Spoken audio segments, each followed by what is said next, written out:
तो एक सज्जन ने पूछा है सवाल, मालिक ने दुनिया को बनाया ही क्यों है? क्योंकि बुराइयों से तंग आके आदमी सोचता ना बनाता ना दुखी होता, सीधा काम ही खत्म था। भाई आपकी सोच है, आपका विचार है, आप सही कह रहे हैं कि मालिक ऐसा कुछ करते ही ना, तो ये आपकी मर्जी है। पर उसने दुनिया बनाई, ये उसकी मर्जी है। मर्जी मर्जी है, दोनों तरफ मर्जी है। आदमी अपनी मर्जी उतनी चला नहीं सकता, उसको कोई रोक नहीं सकता, बस बात इतनी सी है। तो अपनी मौज खुशी में आके उसने दुनिया साजी है, दुनिया बनाई है। कई कहते जी पहले बना दी, फिर अब ये फंस गए, फिर संतों को भेजता है, आप चल के आता है।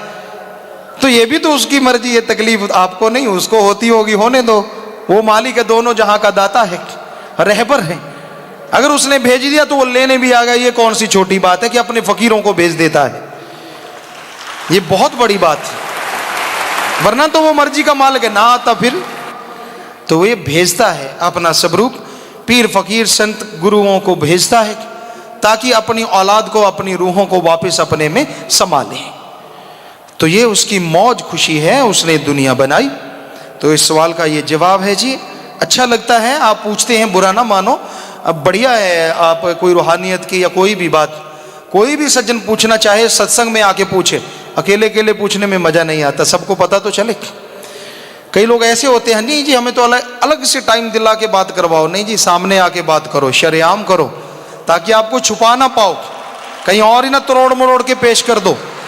कर देते हैं लोग ऐसा, सब माया रानी का खेल है। माया मिली नहीं तो राग और ही चलने लग जाते हैं। अव्वल अल्लाह नूर पाया, उस नूर से है सबको बनाया। कबीर जी सुनाई यह बात जी।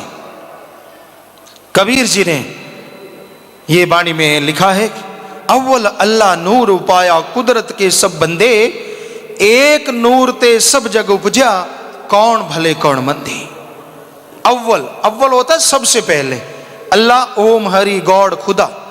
अव्वल अल्लाह नूर उपाया, नूर यानी रोशनी, प्रकाश का पुंज, स्तंभ, कि उसने अपने आप को प्रकाश के पुंज के रूप में पैदा किया।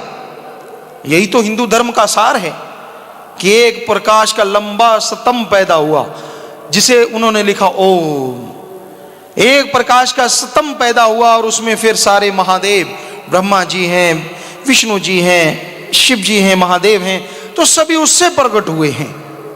इसलिए ये उन्हीं की समाधि में बैठते हैं। तो सबको बनाने वाला एक है। यही कबीर जी कहते हैं, अव्वल अल्लाह नूर उपाया, कुदरत के सब बंदे। उसी की कुदरत है, सारे उसी से बन के आए हैं, सारे उसी की औलाद हैं। एक नूर ते सब जग उपजा, एक ही मालिक से सब बन के आए हैं। फिर कैसा भेदभाव, कैसी ईर्ष्या, कैसी नफरत। अरे चंद नोटों के सिक्कों के लिए, अपनी बाबा मान बढ़ाई के लिए आदमी बिक जाता है, पर वो बिक जाता है दुखों के लिए, बिक जाता है गुनाहों के लिए। उनकी पीढ़ियां तक रोम रोम दुखी रहती हैं। बिकना है तो राम नाम के तराजू में तुल जाओ, ओम हरि अल्लाह वाहिगुरु के नाम पे बिक जाओ। अरे आप तो क्या, आपसे पहले जो मर गए उनका नाम भी अमर हो जाएगा। बिकना है, बिकने बिकने में फर्क है। कोई कहीं बिक रहा है तो कोई कहीं बिक रहा है, पर जो मालिक के नाम पे बिक जाता है वो दोनों जहां में अमर हो जाता है। वह जीवात्मा जब यह संसार छोड़ के जाती है तो देवी देवता अपने ऊंचे सिंहासन छोड़ के फूलों की बरसात करते हैं, ऐसी खुशबूदार बरसात करते हैं, और एक ही जुबान से सारे एक साथ बोलते हैं, धन्य है ये रूह, धन्य है इसके माँ बाप, धन्य है वो कुल जिसमें इसने जन्म लिया और घोर कलयुग में मालिक से प्रीत लगा के और निभा के जा रहे हैं, अपने सारी कुलों का उद्धार कर रहे हैं। धन्य है, धन्य है। दोनों जहां में जय जयकार हो जाता है। और कई इस तरह से मरते हैं कि यहां वहां दोनों जहां में मुंह काला हो जाता है। तो मरने मरने में भी फर्क है, हर चीज में फर्क है। दो पहलू हैं, जैसे सिक्के के भी शायद इसलिए दो पहलू बनाए गए हैं। आदमी तो एक ही है, सिक्का भी एक ही है, उसका एक तरफ कुछ और कहलाता है, एक सिर कहलाता है, एक पूंछ कहलाता है, हेड एंड टेल।